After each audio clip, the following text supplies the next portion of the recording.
What did that feel? You getting in there and just doing your thing? Yeah, it was so fun. It was great to just finally be out there. You know, I've always dreamed of playing college football, and I remember just thinking to myself, man, I've been dreaming of this for a very long time, and it was really fun to just kind of be out there and live it for a little bit. What's your biggest lesson or takeaway after finishing your first game of college football? Yeah, just enjoy every moment. You know, I was just so thankful to be able to go out there and just play, and I think I just approach it with a joy and thankfulness to be able to go play. So. What was the plan, at least maybe from coaches, about what they told you about how soon you might play? Or were you surprised that you didn't get in there until midway through the fourth quarter? Or? I mean, Coach Streeter and Coach Sweeney had a plan from the start. I mean, how much was really being like, I'm not really sure how to answer that question. So they didn't tell you like you were going to get you in there in the first half, or we plan to, or anything? I mean, we had some like hypothetical plans, but you know, you just gotta trust the flow of the game, and that was really the plan. And you know, DJ had a great start, and you know, just kind of went with it. So. What was it like?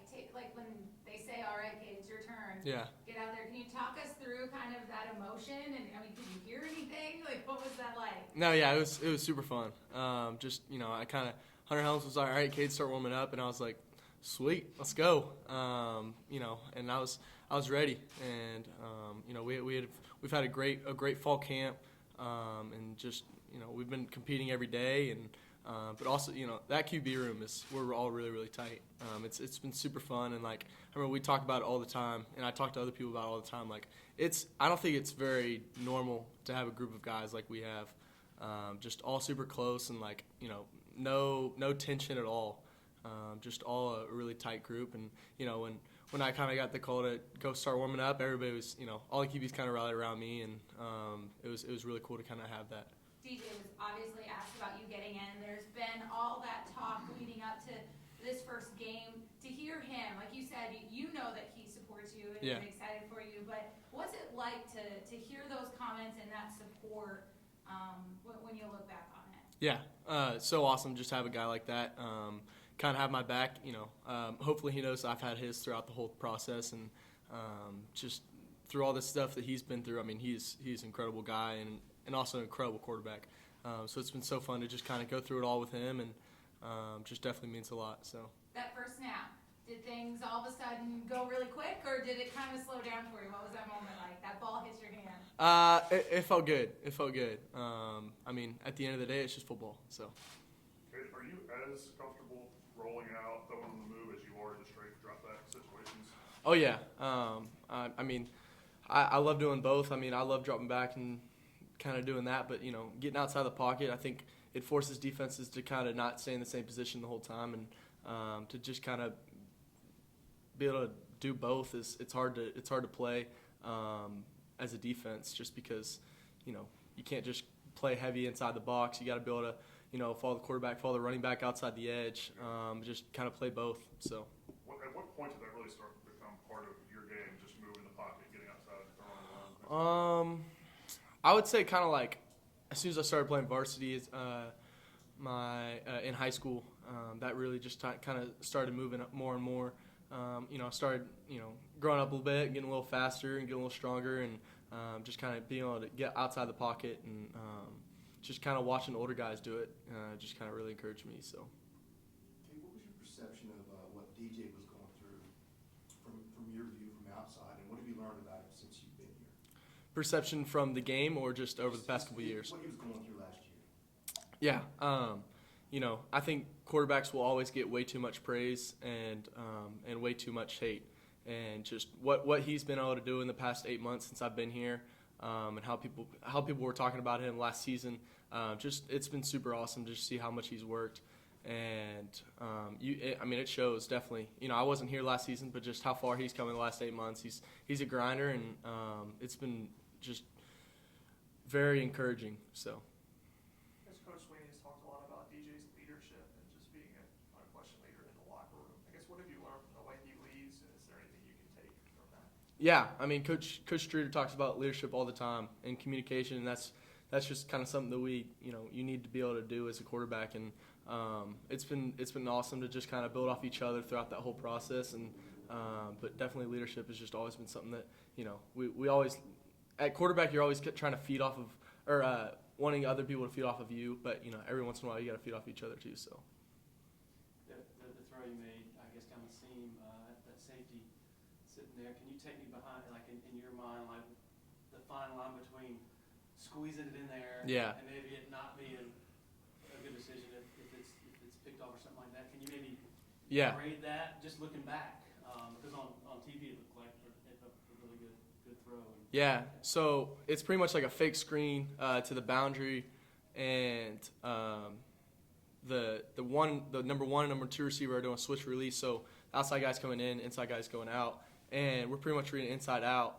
And it started on the number one, but then I kind of saw out of my left view that the outside guy actually had to take an inside release. So that was kind of just done for, just because that's a tough throw with the outside release or with the inside release outside press corner. So just based on that, I'm making it way too complicated. But I saw him open and it was open, so fit it in the hole. As you've looked at the film from this game, what have you guys kind of see that maybe you weren't recognizing in the moment as an offense? How Georgia Tech was able to just cause some problems for you guys? Yeah, I mean in the first quarter, I don't think Georgia Tech was really stopping us. I think Clemson was stopping us, and just some little things. You know, it's the first game jitters sometimes, and just with the snap, you know, it's a tough high snap. That ball was flying back there. And then on the fumble, that's a really good play by the defense. And but you know, I think with the first game, you know, there's going to be ups and downs. I mean, Coach Trier was literally just talking to us yesterday when we had practice. He was like, the amount that we're going to improve from week 1 to week 2 is going to be exponential. That's when the most growth happens throughout the season. And I think that'll really show just when it comes to the details and little things. So. That's traditionally a really big week for a college team, that week 1 to week 2. You guys have a short week for it, though. What sort of challenges is that presenting for you guys, and how are the coaches kind of setting you up for success with that? Yeah, before we started Georgia Tech prep, kind of near the end of fall camp, we ended up getting 2 or 3 days of Furman prep just to kind of get ready for it. And then, you know, we hit those 2 or 3 days, and then we immediately go to Georgia Tech. But I think that really just kind of helped us get a little bit of an idea and then an idea of what they're running, just kind of how to prepare for them, so that whenever we're coming into, you know, yesterday, we don't have a lot of time to talk about Georgia Tech anymore. Now we're going straight to Furman. We're not coming into it empty-handed. We're ready and a little bit prepared.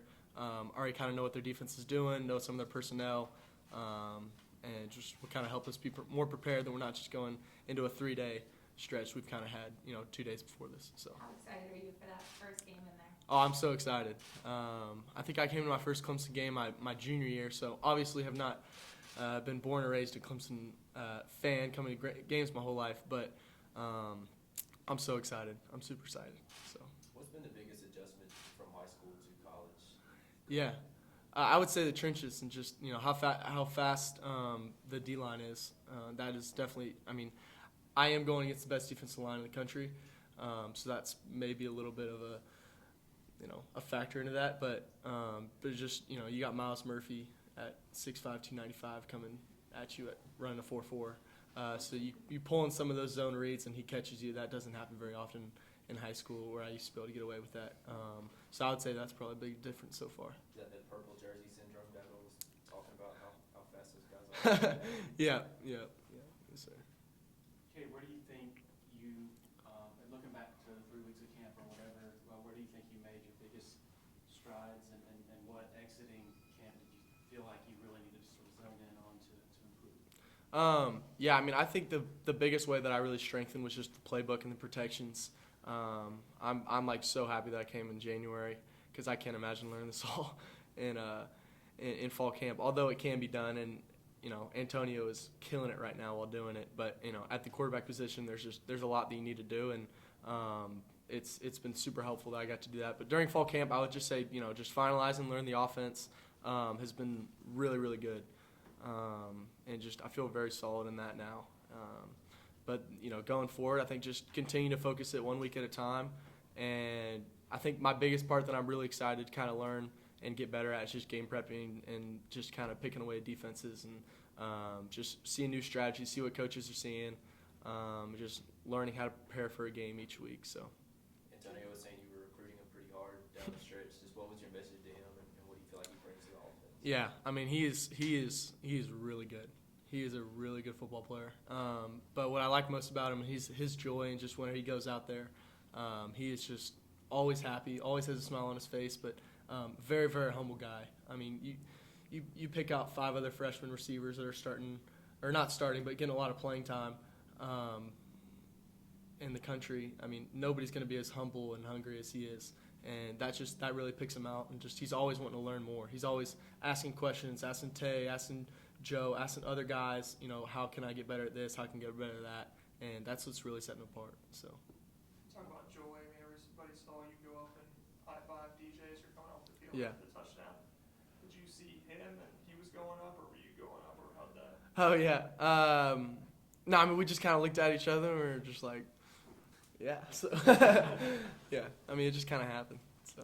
Is it harder to maintain your mechanics when you are moving, throwing on the run, or is that something you've repped so much that it's just sort of comes natural to you? Yeah, I mean, that's a huge thing in the off season that you just, you don't really think about it. You just kind of do it. And I think that's just kind of another part of the quarterback position.